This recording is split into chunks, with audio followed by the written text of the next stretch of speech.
How about that for some heavy-ass shit? Everybody, please welcome to Pulse of the Maggots from the UK, Heriot. Everybody, how you guys doing today? Very Yeah, good, well. How are thanks. you? Thank you. Doing fantastic, living the dream, listening to some music. The chat is going absolutely bonkers for you guys right now. We'll talk about the tour a little bit later. Lots of people saw you guys on your tour with Rolo and Pupil Slicer about a month or so back. We'll talk about that in a bit. But I'm curious. So you guys have been grinding like hell for the past few years, defying lockdowns in the UK to make sure that your music gets out there and everything like that. And you have a brand new EP coming out this Friday, Profound Morality. First, a little bit of music in total from this iteration of the band, other than singles and things like that here and there. What's going through your mind right now? Is like all of this work has been leading up to this Friday. What's going through your mind as you're getting ready to release this EP? I mean, it's like our first proper body of work, so we didn't want to commit too early to it. But yeah, I mean, it's proper exciting because we haven't really sat it for too long. I think we kind of handed it in, I want to say 6 months ago, so it's not like been too much of a wait. But yeah, it's here now, so happy, very happy. What about the rest of you? Yeah, I'm just excited to get it out. Yeah, we're really, really proud of what we've created. The single seems to have gone down really well so far. So yeah, I'm just excited for everyone to hear the full thing. Yeah, it's cool. Debbie, last word.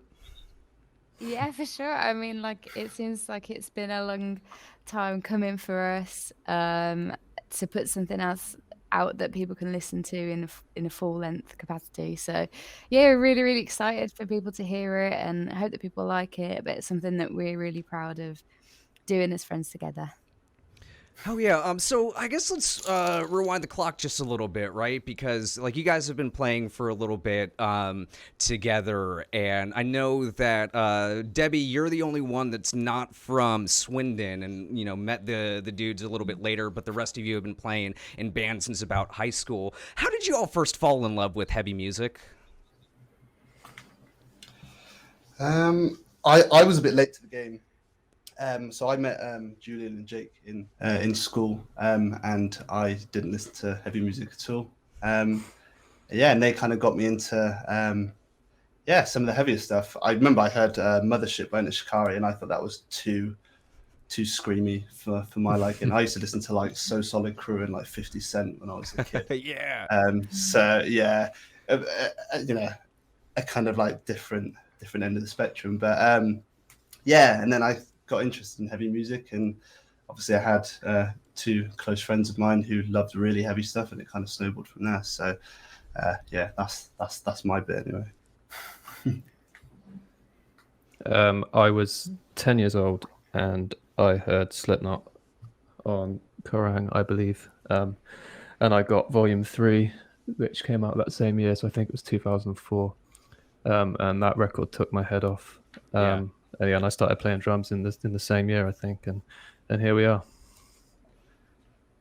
I think for me, I kind of grown up on like Sabbath and bands like that. My dad was always into Sabbath and Judas Priest. And then when I was about 14, I found my own kind of like heavy bands like Lamb of God, Cancer Bats, that kind of sound. And then it's like never look back. That was my thing forever. Fuck yeah. And now we're all lifers. Look at that.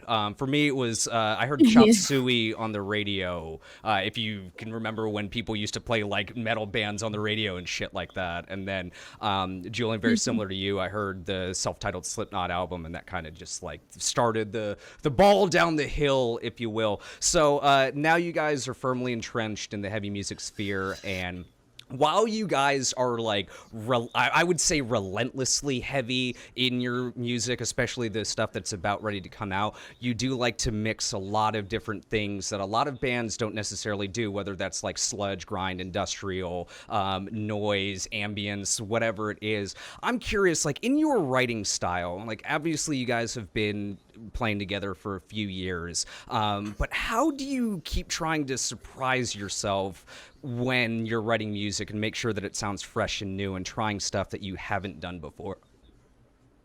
I mean, all of us have. I mean, first of all, I don't think any of us all listen to the same bands. We all have slightly different music tastes, and when it comes to writing, we don't try to experiment.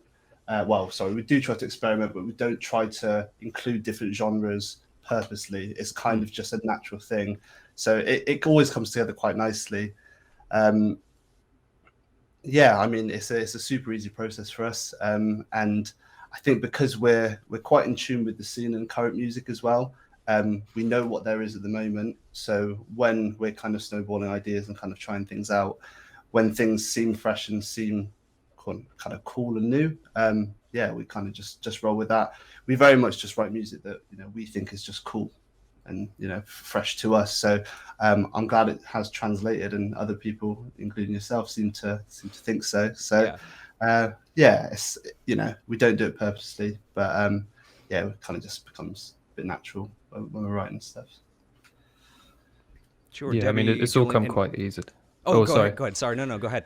No, I was going to just say it's all come quite easily so far. I mean, it's probably not going to be that way forever, I'm sure. But the writing for this EP was just fun. Every bit of it was fun. I think we managed to do a track a day when we were writing. What we left the rehearsal space with that week was what we recorded, and it is what's coming out Friday. So it was just fun. It was really good fun. Yeah, I think it's just been really, really cool and really fun to play around with different elements of metal, really. That's what we want to try and have a big pot of lots of different heavy music. And sonically, we'll always try and be a heavy band. But where that heaviness comes from is really fun to play around with, and we're experimenting loads with that sound and excited for what's next beyond this EP and what we can kind of think of to carry on that heaviness. And I think it's not just the heaviness, right? Because especially with the singles that you guys have rolled out over time, right? They started heavy, and then you heard more things in like the tracks that we just heard in Coalescence, even, right? Like Debbie, you have this almost Chelsea Wolfe-esque kind of like vocal performance halfway through the song after this brick wall of noise is going on. We talk to a lot of bands, especially on this show, other shows that we have, about not being like, okay, well, we're gonna do like a Thin Lizzy riff here, and then we're gonna do a Code Orange riff here, and like it doesn't work like that. We all know that. But I'm curious, like, because Erhan, you mentioned this a little bit as far as being in tune with what's going on in the scene and knowing what's going on. You guys yourself are a very young band, up and coming, about ready to hopefully blow the doors off a lot of people's minds. But where do you see the future of heavy music going as it is right now, and where do you hope it goes? Oh, that's a good question. I don't know. I mean, it's especially for British heavy music anyway, which is obviously something we're more familiar with. Yeah. It just seems like everyone's just trying different things. And I don't think there's like one particular kind of avenue. It's not like a period where gent was just the thing. It was, the avenue that was going. Yeah, there's so many kind of cool bands just trying really, really cool stuff. So honestly, I don't know. Is my answer. There's just loads of fresh new music coming out. So I think we're lucky to be kind of in the race for fresh bands coming out, which is cool. So I'm happy about that. Either of you want to chime in with that one as well? I think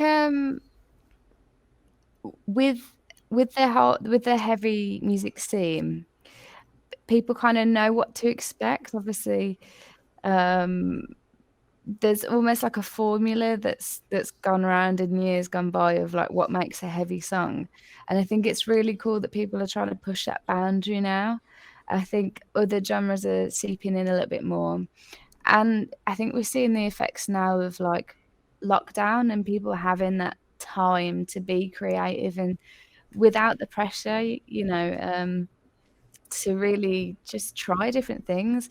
And now we're seeing, the result of that. and loads of cool bands are coming out, especially in the UK. I think people are just trying their best to be interesting and have their stamp on what they think heavy should sound like. I think that's really, really cool. It's fresh. Yeah, it's fresh. Yeah, I agree. Julian, last word in Yeah. here for you. Yeah, no, just the same as the other guys said. Like, there's so many different bands, like in the UK especially, that are all heavy, but they're heavy in their own way. They're all doing stuff that's different, but we're kind of all grouped together because we're coming up at the same time. But it's cool that no one sounds the same. Everyone's kind of standing on their own. So yeah, it's wicked to be a part of that. Yeah, from what I've seen, the kind of alluding to what you were saying, Debbie, with the lockdown effect and everything like that, even going back a few years, the streaming effect, right? I mean, how many people that were like, 13, let's say like 5 years ago, right, are now just like no bounds, no boundaries. They're just listening to whatever comes to them. And I think, you're starting to see that in some of the music that's coming out, whether it's people being like, well, you know what? I don't give a shit if nu metal was shit on like 20 years ago. We're making it cool now and we're going to play that. And I think that it's really exciting. And basically what all three of you said as far as just playing music that you guys want to play, I think is the way to do it. Now, speaking of incredible UK bands, I mentioned that we were going to talk about this. You guys just did a tour recently with Rollo Tomasi and Pupil Slicer. I believe, you guys can correct me because I tried to look at this, but I believe that was your first, big tour or a tour of any kind since the lockdown. How did that experience go for you? And I heard a lot of great things from you guys specifically and all the other bands on the bill from my friends in the UK. Yeah, so we've done a couple of tours since lockdown, but we did one with Svalbard, and most recently we've been out with Rollo. Both tours were amazing. To go out after lockdown, having not gone to any gigs, and then to suddenly be in front of loads of people was really, really special. And especially for us coming back and people kind of knowing a band's name even, is really, really cool. And the experience was kind of surreal to have that. And we're really looking forward to doing more shows and just, gigging more and meeting new people. So yeah, the Rollo tour was amazing. And the Svalbard one. Yeah, I mean, in particular the Rollo tour. Myself, Julian, and Jake have been fans of Rollo for ages, and that was hopefully it's the first of many cool kind of tours like that. But like to kind of go out with like bands that you idolize and have loved for ages, and just to be part of the mix. And I think it's cool as well. The bands that we play with don't necessarily sound like us, and I think it's because we don't sound like them. And I think we're getting kind of paired with a bunch of different bands, and it's cool because I don't think we fit in anywhere in particular, and because of that, we are fortunate enough to play to, fans that might not have come across us or might never come across us. So it's cool. But I mean, same as Deb said, like, I've kind of hogged merch. We were going to rotate it initially, but I'm like, no, I'm going to do it because I'm still in awe when someone comes over and they're like, yeah, cool, I've been listening to you guys for ages. Like anyone who likes our music or takes time to listen to it is, always in my good books for sure. And then to see people coming back after seeing us play with merch that they've got or bought online or whatever, it's wicked. So we're just enjoying every minute of it at the moment. So it's all cool. Fuck yeah.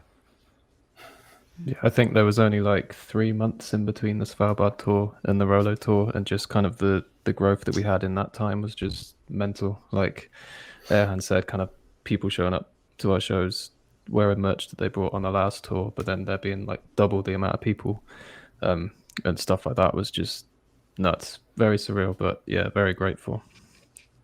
Yeah, incredible. I love hearing that.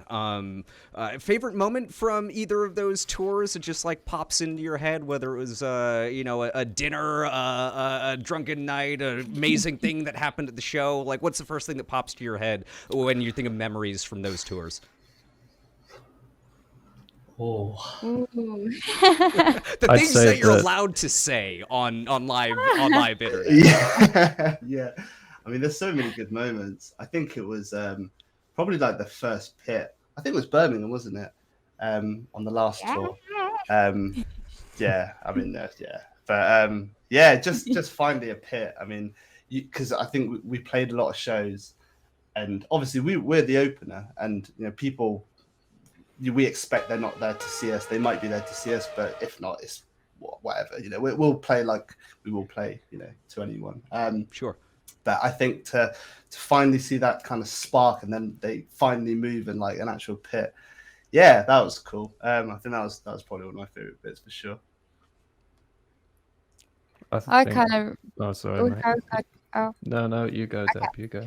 I really liked playing the Dome with Svalbard because it was our biggest show that we'd done so far, and that really felt like the band was changing almost. To play to quite a lot of people just felt a bit mental.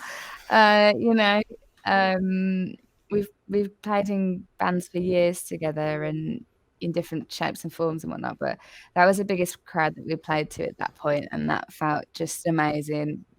I felt like I was in a proper band. It was wicked. So super grateful that we got to play that show. Yes, shout out to Svalbard too. Incredible band. Yeah. Incredible band.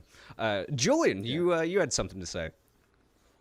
I was going to say the show on the Rolo tour, which was London. I think it was the biggest show we played. I think it was 1,000 caps, so it was nuts. And then after the show, we got a big group photo on stage with everyone, and it was kind of that point. I was like, we've literally just played with a band I've loved since I was like 15, and we just played this massive room that's now empty, so it looks even bigger when it's empty. And it was rubbish because we then had to go home, but at the time it was great. Yeah. Well, new shows around the bend, my friend. As we wrap up, I wanted to ask, so with the EP coming out on Friday, and this being the first full chunk of music that a lot of people are going to hear from you guys ever, what do you want people to take away from this music that you are putting out into the world? I mean, for us as a band, over the since our first few singles, we've begun to kind of dip our toe into a bit of kind of experimentation and a direction that we kind of feel like we want to explore. This body of work is very much, it's got a lot of different elements in it. I think very much the start of kind of the direction we're going to take our sound in, but we think it's a fresh take on what we believe modern metal, well, especially for us, it is to sound like. I think people will be very excited. We've got a lot of cool stuff in this that obviously people haven't heard yet. So, I'm just excited for people to hear it, really. Check it out, stream it, share it. Mainly, honestly, I want people to just kind of tell us what they think about it, because we're really proud of it, for sure. It sounds very vague, but I'd just like people to listen to it and to take something from it. Whether you hate it, whether you love it, whether, whatever. I'd just like people to give it the time of day. That sounds very, very lame, but... No, you could. This is one of those choose your own answer questions, right? There's no right answer. There's no wrong answer. I mean, obviously, naturally, I want to say, bloody hell, stream it and love it, but I won't say that. I'll say, take whatever you like. Kind of similar to what Deb said, regardless of if you like it or don't like it, you're still listening to it and talking about it. So please do. We had a blast making it. So yeah, even if you think it's terrible, go online and say it so we can see it. And it's just people talking about it. As long as people are talking about it, it's good. It's good. Really selling it, guys. Yeah, you heard Julian. Everybody go shit all over Heriot's new EP and tag them in it because they want to know. Yeah, I want to know. Exactly. Mazza in the chat, who saw you guys on the tour, said of the EP, Erhan, it's fucking good, lads. So there you go. Sounds like some people have already gotten their hands on it ahead of time. And I'm excited to check it out. And I'm excited to see you guys at Download. I will see you at Donington. I will be at the Dogtooth stage to see you guys fucking ripping it up. Oh, wicked, man. Hell yeah. Hell yeah. Yeah, so looking forward to that. I believe you guys have a album release show coming up this weekend. Is that correct? On Yeah. Friday, yes. Any that's right. details that you want to share with anybody in the chat about that? I mean, it's a tiny old room. It's gonna be a sweatbox. Yeah, we've got some cool stuff planned for it.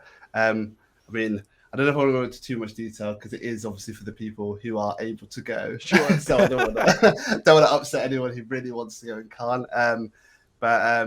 Yeah, I mean that's the start. I think we're gonna look to try do some others like near the end of the year after festival season and stuff. So anyone who didn't manage to come to that, yeah, we're gonna look at some stuff later on this year for sure. But yeah, it's gonna be mental. It's the first time we've obviously headlined a show, obviously for our EP release. So yeah, it's gonna be fun.